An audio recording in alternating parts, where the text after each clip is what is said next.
retoman bloqueos. Este día autoridades ancestrales volvieron a bloquear tramos carreteros, principalmente en la ruta interamericana. Según Provial, hay 8 puntos afectados. En nuestro segmento Trabajo para Todos hablamos con un experto sobre cómo identificar empleados tóxicos en un entorno laboral y cómo proceder con ellos.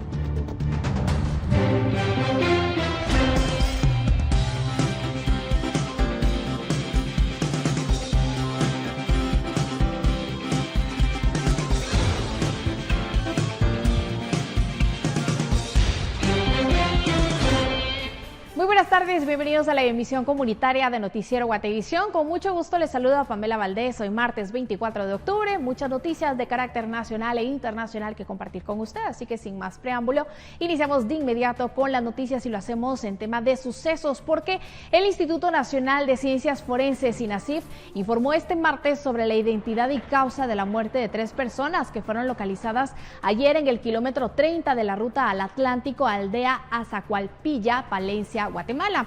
Añadió que los cadáveres se encontraban envueltos en tela y cartón. Durante el procesamiento se coordinó con la Fiscalía contra el delito de femicidio al observar a simple vista que uno de los cadáveres correspondía a una mujer, por lo que se estableció el protocolo a seguir, así como los análisis respectivos a solicitar al INACIF. En el lugar fueron localizados diversos indicios, entre estos prendas de vestir con manchas de sangre. Los cuerpos fueron localizados a la orilla de la carretera y aún se desconoce el móvil del triple crimen. Las víctimas fueron identificadas como Emerson Neftalí Tzul Herrera, de 21 años. Causa del deceso es asfixia por estrangulación. Franklin Federico Tzul Herrera, de 18 años. Causa del deceso asfixia por estrangulación. Y Kimberly Alejandra García Mijangos, de 25 años. La causa de la muerte también es asfixia por estrangulación.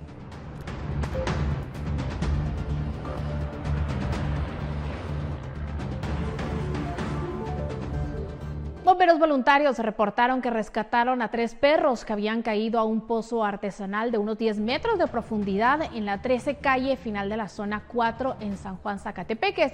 Los socorristas cuentan que trabajaron por más de 1 hora para llevarlos a la superficie y entregarlos a su amo.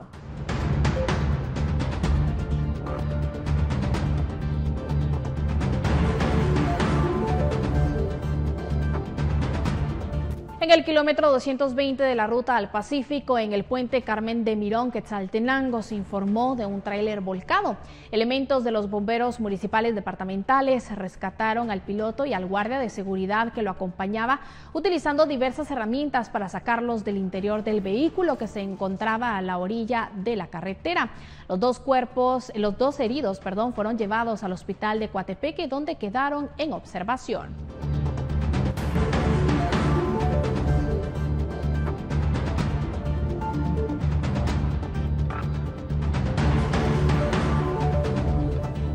En un incidente similar, pero ocurrido en la ruta al Atlántico, bomberos voluntarios dieron a conocer que un tráiler volcó en el kilómetro 37 en San Antonio La Paz, El Progreso. Agregaron que en el hecho resultó herido el conductor, por lo que en el lugar le brindaron primeros auxilios y luego fue trasladado a un centro asistencial. En las imágenes se puede ver que el material que transportaba quedó tirado en la carretera. El incidente provocó que el paso en dirección al sur quedara completamente bloqueado.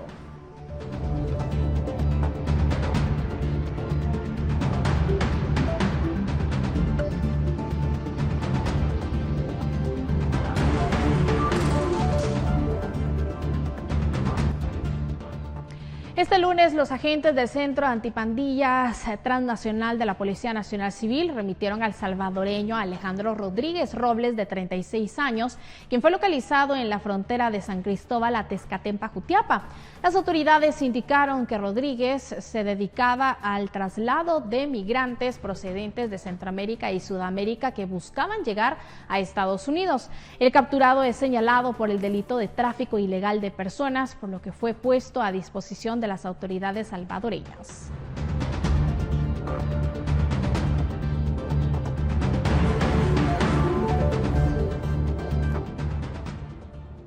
Cambiamos de tema porque ya se acerca el 1 de noviembre, cuando miles de personas visitarán los cementerios de la capital para adornar las tumbas de sus seres queridos por motivo del Día de Todos los Santos. En ese sentido, autoridades del Ministerio de Salud brindaron conferencia de prensa este martes 24 de octubre para dar recomendaciones a la población que va a visitar el Cementerio General, el de la Verbena, así como el de las Tapias y el Cementerio La Villa de Guadalupe en la ciudad de Guatemala, donde pidieron a los visitantes a que hagan el recorrido de manera ordenada y no dañar las tumbas, en especial en el Cementerio General, donde hay tumbas catalogadas como patrimonio cultural.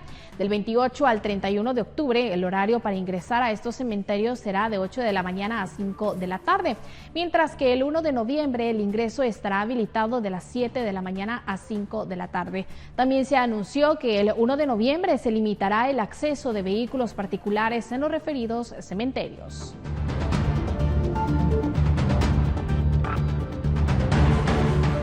Siempre en el mismo tema y ante los hechos violentos registrados en esta colonia, los vecinos de Vistahermosa ofrecieron una conferencia de prensa para enlistar varias peticiones a las autoridades. Nos enlazamos con nuestro compañero Carlos Kessler, quien tiene el reporte. Carlos, muy buenas tardes, te escuchamos, adelante. Sí, ¿qué tal, Pamela? Buenas tardes. Y como lo mencionabas, aquí estamos en la colonia Vistahermosa 2, en la zona 15 de la capital, y en este momento se está efectuando esta reunión en donde vecinos están tomando las decisiones acerca de cuál va a ser la ruta que van a seguir para resguardar y fortalecer su seguridad. Recordemos que su demanda principal es la instalación de una garita que pueda evitar el ingreso de potenciales delincuentes aquí al residencial. Le voy a pedir a mi compañera María José Bonilla que muestre cómo se está desarrollando esta reunión de vecinos en donde están tomando las decisiones, y mientras tanto yo voy a platicar con miembros de la Asociación de Vecinos precisamente de Vistahermosa 2. Aquí tenemos al gerente de la asociación. Sergio, cuénteme, usted mencionaba que la municipalidad pues le ha respondido a la prensa en diferentes ocasiones que sí hay permiso de instalar la garita, pero ustedes tienen una versión distinta. Cuénteme. El tema es de que en efecto tenemos una postura que hace algún tiempo nos dieron con el término viable, que el término ellos lo utilizan como para decir, ok, pueden seguir. Sin embargo, en este orden de ideas, nosotros pensamos que era ya para poder empezar a cerrar. Sin embargo, nos exigen ahora una serie de requisitos. Una asamblea, la cual ya se realizó y tenemos un 84.34% donde los vecinos quieren el cierre. Para nosotros era ganador, sin embargo, para algunas cosas el tema es vinculante y para otras no. En este caso nos han puesto tropiezos. Y aquí tenemos también a Carlos, que es el presidente de la asociación. Cuénteme, ¿qué otros tropiezos han encontrado para pues instalar esta garita, tal como lo menciona aquí su compañero Sergio? Pues aparte de lo legal, es las acciones que siempre toma la municipalidad con su prepotencia y poniendo obstáculos a toda la asociación para que no se dé el cierre. Y todo esto surge a raíz de una oleada prácticamente de hechos criminales que se ha vivido aquí dentro de la colonia. Ayer asesinaron lastimosamente a una persona. ¿Nos puede poner en contexto qué otros hechos se han registrado aquí que ustedes dicen que se podría evitar con la instalación de la garita? Bueno, aquí han habido asaltos, robos de celulares, robos de carros y lo peor pues, fue el asesinato del día de ayer, realmente aquí en esta 18 Avenida B, y estamos a unos metros de donde fue el asesinato. Y aquí en este sector también, Sergio, vecinos han colocado por iniciativa propia mantas en donde exigen pues la instalación de la garita. Ahorita no estamos cerca de ese lugar, pero están. ¿Eso para usted qué refleja acerca del sentimiento de los vecinos aquí en Vistahermosa 2? Obvio, es la desesperación que tienen los vecinos. Ya estamos viendo que no hay manera de lograr el cierre. De hecho, las mantas, ustedes las van a poder leer en algún momento, le exigen uno a la asociación y también a la municipalidad para que cerremos la colonia. Nosotros estamos dispuestos a hacerlo. Sin embargo, sí, solamente sí no lo podemos hacer sin las autorizaciones de las instancias legales de las autoridades municipales. ¿Cuál es el llamado entonces que le harían a la municipalidad? ¿Cuáles son esos trámites legales que ustedes piensan que ya debieron haberse superado y que hoy por hoy provocan que no haya una garita, según lo que ustedes nos comentan? Ok, ellos le han dicho, de hecho a los mismos reporteros les han dicho, Hoy a una reportera le contestó a la municipalidad que nosotros ya tenemos la autorización del cierre, pero que son los vecinos los que no lo han hecho. Bueno, perfecto, si sostienen lo que esta persona de divulgación de la municipalidad lo dijo, nosotros mañana mismo iniciamos el cierre. Lo que pasa es que nos han puesto cortapisas donde quieren que hagamos una convocatoria y que gane un 80% de vecinos que quieren el cierre. Y con eso ya sería un paso más ganado. Todos utilizan un término simpático y ellos dicen el debido proceso. Cualquier cosa que tú le preguntes a la alcaldía auxiliar te mencionan el debido proceso. Tenemos que seguir el debido proceso y ahí nos tienen entrapados en el debido proceso.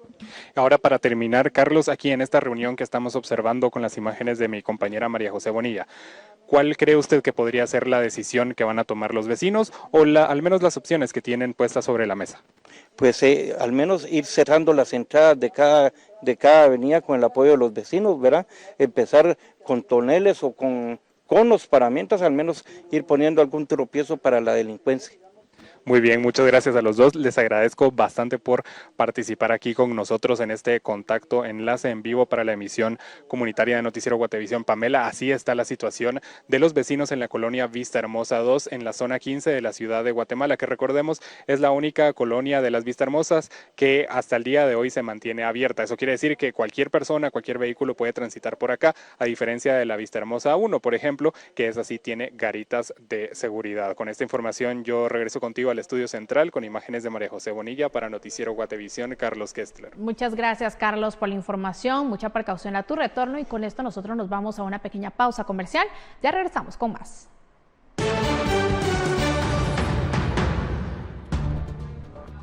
Retoman bloqueos. Este día autoridades ancestrales volvieron a bloquear tramos carreteros, principalmente en la ruta interamericana. Según Provial, hay 8 puntos afectados.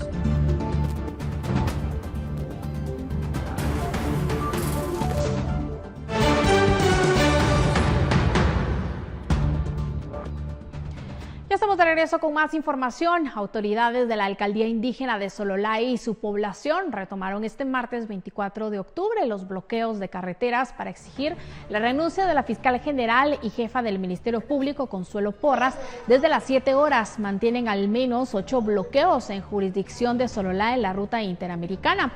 A 23 días de que organizaciones campesinas empezaron un movimiento de protestas y bloqueos de carreteras para exigir la renuncia de Porras, del jefe de la FESI, Rafael Curuchiche, la fiscal auxiliar Cintia Monterroso y el juez séptimo penal Freddy Orellana, señalados de supuestamente querer revertir los resultados de las elecciones generales.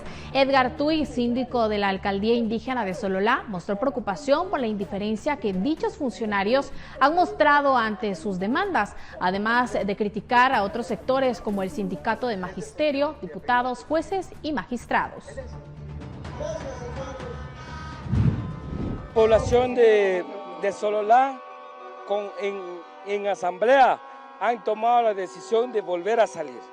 Entonces es algo, lo hemos dicho en muchas veces y lo reiteramos esta vez. Nosotros somos emisarios del pueblo y el pueblo nos ha mandado, no nos ha llamado, vénganse, déjenlo ahí, vénganse, sino por el contrario, el pueblo está diciendo, manténganse ahí hasta que renuncien. Entonces es algo que no depende de mí, depende del pueblo de Guatemala y precisamente la población sololateca en asamblea ha tomado esa decisión y por eso hoy por hoy amanecemos así el día de hoy. Vamos ahora a repasar cuáles son los bloqueos vigentes a esta hora, porque según Provial hay 8 puntos afectados. En la ruta interamericana se reporta que no hay paso en los kilómetros 110 Chupol-Chichicastenango, 117 Las Trampas Quiché, 127 Los Encuentros Sololá, 130 Cruce a Panajachel Sololá, 137 Sololá Santa María Tecún, 139 San Juan Argueta Sololá, 140 Sololá, mientras que en la ruta RN1 se reporta un bloqueo en el kilómetro 143 en San Jorge, La Laguna, Sololá.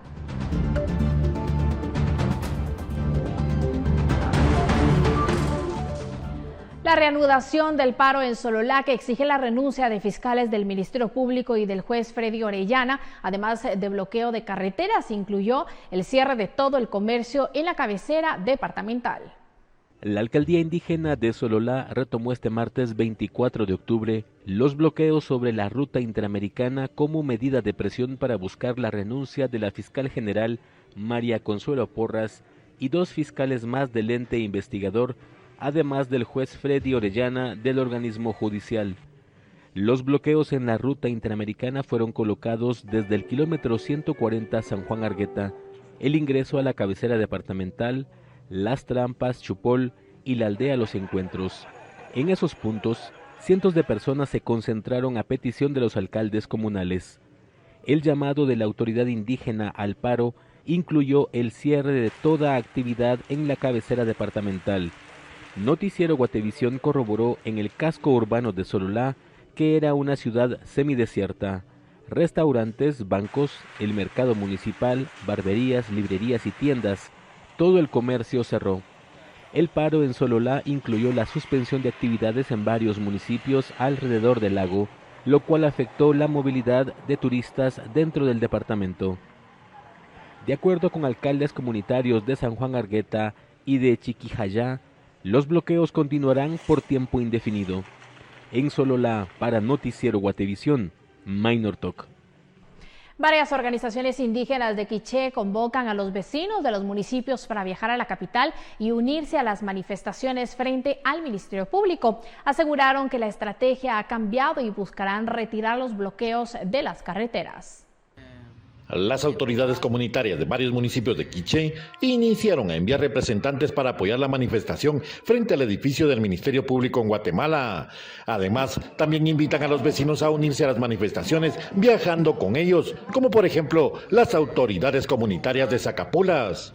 Llamamos a toda la población que estén dispuestos a acompañarnos y que tengan esa voluntad que nos puedan acompañar en esta lucha que estamos haciendo por la democracia de Guatemala, y por cualquier situación pueden comunicarse al 33 31 50 62.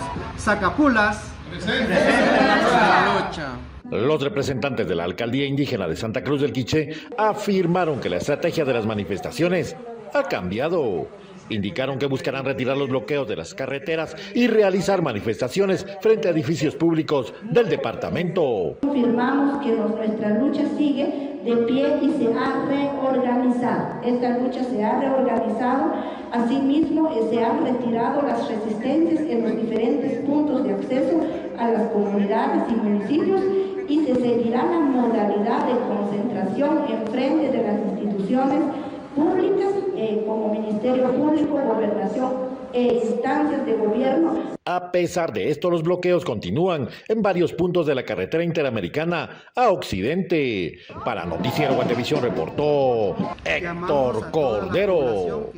Un grupo de líderes ancestrales del pueblo cachiquel acudió frente a la entrada principal del Congreso de la República para presentar una propuesta de reforma a la ley orgánica del Ministerio Público, cuyo objetivo es que el presidente Alejandro Yamatei tenga la potestad de remover de su cargo a la fiscal general.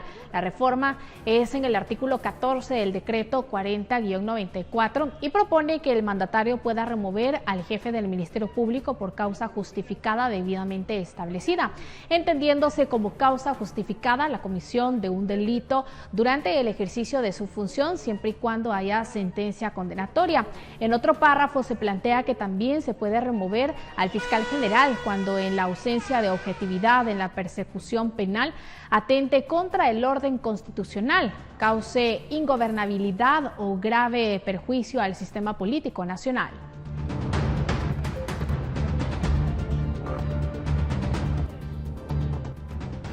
Representantes de cámaras empresariales, autoridades ancestrales y el presidente electo Bernardo Arévalo desarrollaron la segunda reunión de diálogo para encontrar soluciones a la crisis política que vive el país. El encuentro comenzó a las 11 de la mañana y, a diferencia de la primera reunión en la que tuvo participación del cardenal Álvaro Ramazzini como mediador, en este diálogo fue el presidente electo quien balanceó las propuestas planteadas por el sector empresarial y los representantes indígenas. No obstante, obstante, aunque es la segunda vez que se reúnen, aún no existe ningún pronunciamiento oficial de ambas partes. Los diálogos se han desarrollado de forma privada sin acceso a la prensa. Miren, la cuestión... El binomio electo se reunió este martes con el subsecretario de Estado de los Estados Unidos para Asuntos del Hemisferio Occidental. En el encuentro se abordaron temas relacionados a la cooperación que se espera el próximo año entre ambas naciones, pero destacó la preocupación de que se logre la transición de mando y la situación política del país. A través de las redes sociales de la Embajada de los Estados Unidos, el funcionario extranjero reiteró su compromiso para apoyar el proceso democrático de Guatemala y promover el cambio de autoridades el próximo 14 de enero. Otros temas abordados fueron relacionados a la migración, desarrollo y economía, cambio climático, inversión en Guatemala y seguridad.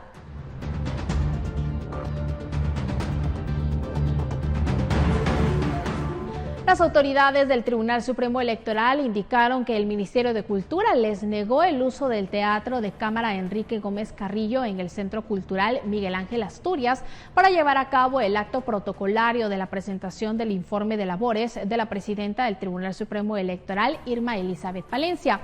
Según Palencia, ya tenían la confirmación del gobierno para usar las instalaciones, pero a última hora les cancelaron, argumentándose de fallas en el sistema eléctrico. La aún magistrada presidenta afirmó que ofreció ayuda para solucionar el inconveniente, pero el gobierno no accedió. Ante esto, tuvieron que realizar la ceremonia en el Parque de la Industria.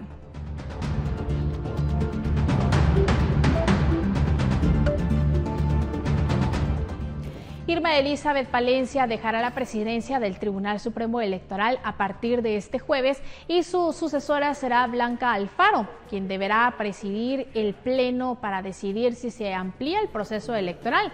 Palencia dijo que no se tiene en agenda conocer las solicitudes de la ampliación del proceso electoral. Según el decreto de convocatoria a elecciones, este proceso concluye el 31 de octubre en menos de 6 días. Agregó que probablemente la decisión de ampliar o no el proceso electoral será durante el periodo de la próxima presidenta del Tribunal Supremo Electoral. Es de recordar que varios grupos de sociedad civil y partidos políticos han solicitado a los magistrados del Tribunal Supremo Electoral ampliar el proceso electoral hasta enero de 2024 para frenar las acciones del Ministerio Público en contra de las elecciones. A criterio de los ciudadanos, el Ministerio Público ha atentado contra la democracia del país. Nos queda un pleno, bueno, a mí como presidente me queda uno mañana, sin embargo no está agendado, porque se puede pensar, por las razones que no vienen al caso mencionar, que yo quiero aprovechar que es mi último pleno para decidir tal o cual cosa, y no es así. Si se decide agregar a la agenda, porque hay puntos que se pueden adicionar, se podrá hacer. Pero como no está agendado, lo veo improbable. Más seguro que tengamos un pleno extraordinario específicamente para conocer este tema y que podrá ser a partir del jueves en adelante, cuando yo ya haya entregado la presidencia. Cambiamos de tema. El Centro de Operaciones de Emergencia de Huehuetenango se declaró en alerta roja institucional debido a un incremento de lluvias en la mayoría de municipios que se deben a los remanentes de la tormenta Otis. Autoridades no descartan que después de los daños en municipios vulnerables. Integrantes del Centro de Operaciones de Emergencia de Huehuetenango elevaron el nivel de alerta de amarillo a rojo debido a un incremento de lluvias en la mayoría de municipios, principalmente en el área norte, donde el invierno de este año ya dejó destrucción y luto. Este es el caso de Santa Cruz Varillas, San Mateo Ixtatán, Santa Eulalia y San Juan Ixcoy. Otras zonas vulnerables son áreas del sur, desde San Gaspar Ixil, Ixtahuacán, Cuilco y Tectitán. Autoridades informaron que hay 3.800 establecimientos en apresto para habilitarse como albergues de ser necesario. Tanto en la ruta CA1 como en la ruta CR9 que tenemos en el departamento, para que ellos puedan tener un monitoreo constante y tratar de que si hay algún deslave poderlo quitar de manera inmediata. Y pues ya se le ha trasladado también a todos los directores de Centro de Operaciones de Emergencia Municipales, en ese caso los señores alcaldes. El funcionario añadió que están preocupados, pues la saturación de agua en el suelo eleva el nivel de alerta, por lo que temen pueda haber emergencias durante las próximas horas. El liderazgo comunitario, es decir, mantenemos una alta comunicación con los líderes comunitarios a través de los centros de operaciones municipales para que ellos puedan informar. Ahora, gracias a Dios, pues ya tenemos un montón de personas que tienen el uso de redes sociales en todos los municipios. Muchas veces es a través de ellos que inmediatamente nos enteramos de alguna situación que está sucediendo y podemos darle algún tipo de seguimiento. Aunque la tormenta Otis no tiene trayectoria directa al país, otros fenómenos climáticos han causado destrucción en los municipios del departamento, razón por la cual se decidió subir el nivel de alerta. Desde Huehuetenango reporta Mike Castillo, Noticiero Guatevisión.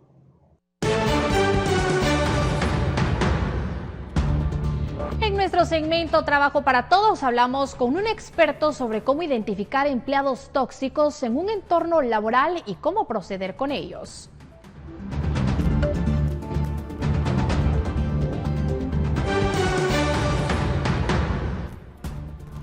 Ya estamos de regreso, gracias por continuar con nosotros y retomamos nuestros segmentos de Trabajo para Todos.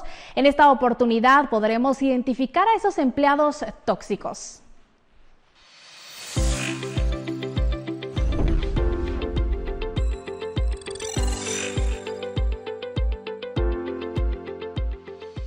La entrevista de trabajo es la primera oportunidad para sorprender a un entrevistador y obtener un empleo. Pero aunque no lo creamos, el entrevistador, que generalmente es una persona de recursos humanos o el jefe del área donde tienen la plaza disponible, va a analizarnos de pies a cabeza, desde nuestra forma de hablar hasta nuestro comportamiento. Y su experiencia les dirá si somos adecuados o no para el puesto y si somos personas que sumarán a la empresa. Uno de los factores que la empresa tomará en cuenta es la puntualidad, pues es en algo tan sencillo que se muestra la responsabilidad y el compromiso de una persona. Una vez que nosotros iniciamos con la persona, vemos una serie de aspectos, vemos su presencia personal, la forma o el aspecto conductual de cómo se comunica ella conductualmente, no solo verbalmente, sino que desde que la persona entra.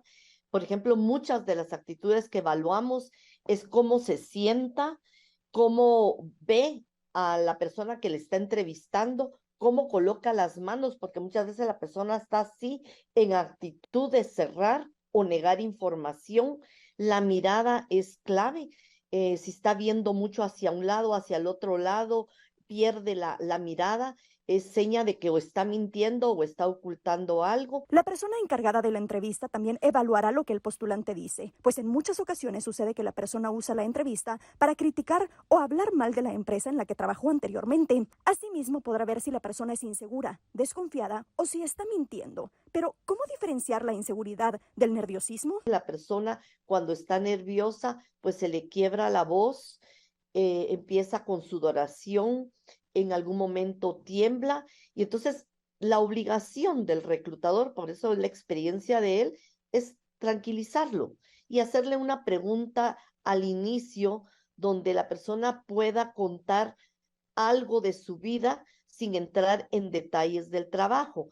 Por ejemplo, cuénteme un poco de su familia, qué es lo que usted suele hacer los fines de semana con la familia. Entonces, cuando la persona empieza a sentirse en ese ambiente de confianza, entonces ya se va relajando, se le ofrece un vaso de agua, una tacita de café, y entonces ya se puede iniciar con la entrevista. Bauer también comenta que en una entrevista de trabajo es muy fácil detectar la soberbia. Es una persona altiva y normalmente dirá todo lo que él hizo en su trabajo anterior, de los buenos resultados, pero que no reconocieron sus logros. Cuando las personas van diciendo ese tipo de afirmaciones, es donde uno se va dando cuenta de cuál es su actuar, de cuál es su comportamiento. Luego uno, para redondear, le dice, ¿y usted cómo se sentía en ese ambiente de trabajo?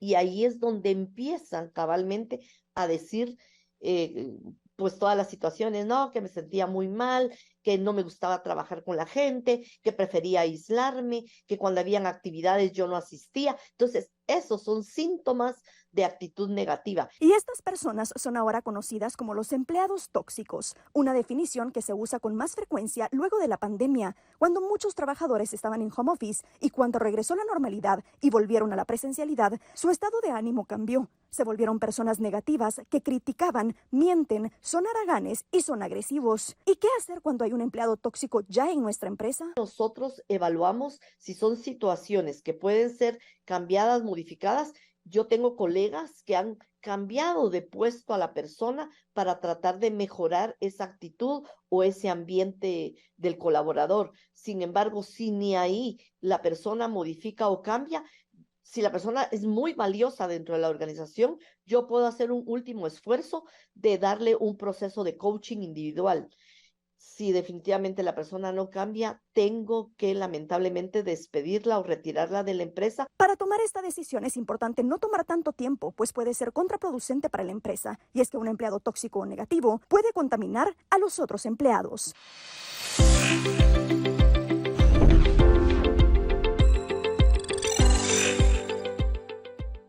Y si usted está en búsqueda de un empleo, AmCham realizará la tercera Expo Empleo Nacional del año del 25 al 29 de octubre para promover más de 2,000 plazas de trabajo en diferentes áreas de 16 empresas participantes, entre bancos, restaurantes y call centers. Las personas interesadas deberán ingresar a expoempleoamchamgt.com, completar el formulario y adjuntar su currículum actualizado para aplicar a las plazas vacantes disponibles. Luego, las empresas analizarán las solicitudes de cada uno de los postulantes para ponerse en contacto y dar seguimiento al proceso de contratación. Entre las plazas disponibles están analistas de soporte y negocios, agentes telefónicos bilingües, desarrollador de aplicaciones y soporte IT, ingenieros en sistemas electrónicos y en transmisión, entre otros.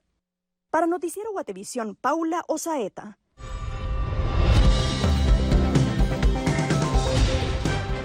Es momento de conocer lo que nuestros televidentes nos han compartido a través de WhatsApp. Recuerde que usted también puede enviarnos sus mensajes o denuncias para Guate Reporta al 4003-3859.